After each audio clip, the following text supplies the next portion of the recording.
Quan parlem de cinema, què us ve al cap? Segur que us venen les vostres pel·lícules o sèries de televisió preferides o els actors o actrius que marquen tant una escena. Però no us podeu imaginar tot el treball i l'equip tècnic que hi ha darrere del que veiem cada dia. Per això avui he convidat a la meva cosina Marina, que es dedica a tot aquest món del cinema, i res, espero que us agrade molt, que vos interesse molt aquesta entrevista. Jo sóc Mariola Villar i comencem. Hola Marina, benvolguda a l'entrevista i ara vas a fer una breu introducció que ens explicaràs d'on eres, el quants anys tens, el teu nom complet i de què treballes. Hola Mariola, soc Marina Cerda i Ramos, tinc 31 anys, soc d'Onda, Castelló, i treballo actualment en els departaments de càmera tant en ficció com en publicitat. La següent pregunta seria que ens digueres on vius actualment i per què has triat aquest lloc per viure. I després també que ens expliques un poc de què treballes i què has estudiat. Ara mateix visc a Barcelona, que és on vaig fer el màster d'especialització i és on estic treballant actualment. També treballo a Madrid, però vaig i torne des de Barcelona. O si he d'anar a altres parts, faig la feina i torno a Barcelona. És com el lloc on tinc un poc la base i on tinc més feina. Jo vaig estudiar comunicació audiovisual a la Universitat de València. Després d'ahir vaig fer unes pràctiques a una productora de cinema i estava en la part de muntatge. I més tard, quan vaig acabar aquestes pràctiques, em van parlar d'un màster que feien a l'ESCAC, a Barcelona, que era sobre direcció de fotografia. I llavors vaig anar, vaig fer el postgrau i el màster en direcció de foto i em vaig quedar. Vaig fer unes pràctiques a una casa de lloguer de material de càmera de cine i vaig començar com fent videoassistència i ara mateix treballo d'auxiliar de càmera, també de foquista, d'auxiliar d'estedi i vaig fent les meves coses com a directora de foto, que és realment el que vull fer. El que passa que vaig començar un poc per baix per veure més o menys què és el que fa tot el departament de càmera i poder entendre tot. Aquí vaig a fer unes preguntes que són com més concretes del cine i tal, que la primera pregunta és quantes persones solen participar en una pel·lícula aproximadament?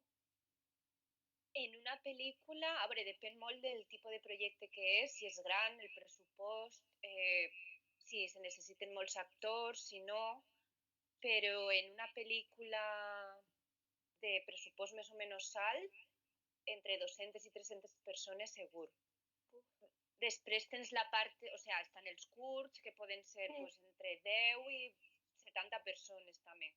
És sobretot el tema de quants actors hi ha, si són d'època, si hi ha molta figuració, si hi ha molts efectes i sobretot també el pressupost que tens per a poder tindre un equip tècnic complet. Però unes 200 mínim en una pel·lícula més o menys mitja, diria jo. Vale. I la següent pregunta és que quin tipus de pel·lícules t'agrada més rodar, tipus de ciència ficció, thriller, el teu gust preferit? Pues la veritat, o sigui, no he estat de totes els gèneres, però vaig estar en una d'època que era un thriller i la veritat és que era molt guai perquè veies pues, tot, o sigui, era tot d'època, tota l'ambientació i després també vaig estar en una de por que la veritat és que és molt guai gravar-la també. I a tu personalment quin és l'estil que més t'agrada veure? O sigui... Pues la veritat és que no és un concret, o sigui, m'agraden molt les pel·lícules així que són intimistes i més com de la vida quotidiana, però, per exemple, també m'agraden molt les de por i les comèdies. No sé. Sí, a mi també. Sí? Ara les següents preguntes serien que si, a part de pel·lícules, has fet també curts o sèries o publicitat. Vale, sí, o sigui, jo treballo... La veritat és que és un poc mitat i mitat, perquè treballo molt en ficció, en pel·lícules i sèries, i també en publicitats, que són publicitats nacionals a nivell d'ací de l'Estat i després internacionals. I també en curts, videoclips, un poc de tot, la veritat. I després la següent pregunta és que en algunes pel·lícules que puguem reconèixer que hagis participat o algunes que siguin més famoses. Pues de pel·lícules així més famoses te diria La sombra de la ley, que de fet va estar nominada als Goya fa 2 anys. La influència, que és la de terror que te dia antes que havia rodat i m'havia agradat. I sèries com Benvinguts a la família o les de l'Okey. Així més famoses te podria dir estes. I després d'actors o actrius així també famosos que hagis conegut? D'actors, Luis Tosar, Ernesto Alterio, Paco Tous i Jaime Lorente, que hi anara en La Casa de Papel, per exemple, i Miguel Jenner, Mario Casas, Maggie Cibantos, que és la de Vis a Vis, Manuela Bellés, Alan Hernández, Nora Navas, que isen les de l'Okey ara també, en la segona temporada, en la primera crec que també. I no sé, futbolistes del Barça, fent publicitat al Barça. Això més en tema de publicitat, no? Sí, més en tema de publicitat, seguint els jugadors del Barça i, bueno, algun actor també, de publis d'estes que se fan en actors famosos. Què volies ser de major? Perquè a voltes pots estar en la mateixa vocació des de que tenies 6 anys o a voltes canviar totalment. I seria, què volies ser de major i per què has triat tot aquest món del cinema, per què t'agrada i tot això? Vale, de què volia ser de major, la veritat és que no tenia res clar. Jo vaig fer el batxiller tecnològic perquè m'agradava molt el dibuix, les matemàtiques, física, però també m'agradava història i de fet vaig començar un any d'arquitectura i després vaig veure que, me pareixia molt bonica però que no era la feina que jo volia fer i va ser quan vaig fer audiovisuals.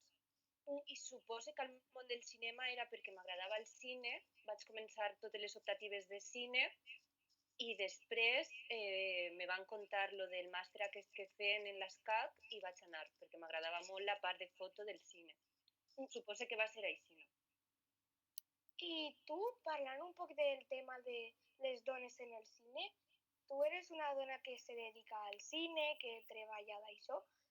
Com has afrontat aquestes situacions quotidianes o com ho has experimentat? Perquè ara sí que és veritat que n'hi ha moltes més dones treballant en treballs que abans que només feien homes. Però ara, com veus la situació tu? A veure, sí que és veritat, en el cinema treballen moltes dones, però sempre en departaments, que eren com més de dones, com maquillatge, peluqueria i vestuari, donen per sentat que eres dona. En el tema de fotografia és molt més complicat, en fotografia està el departament de càmera i el de llums, en el de llums és quasi impossible, quasi tots són homes, i en el de càmera, ara en les noves generacions se comença a veure, hi ha dones, però sí que t'he de dir que de tots els projectes en els que he estat, en la majoria, com que els càrrecs més alts sempre són ocupats per homes.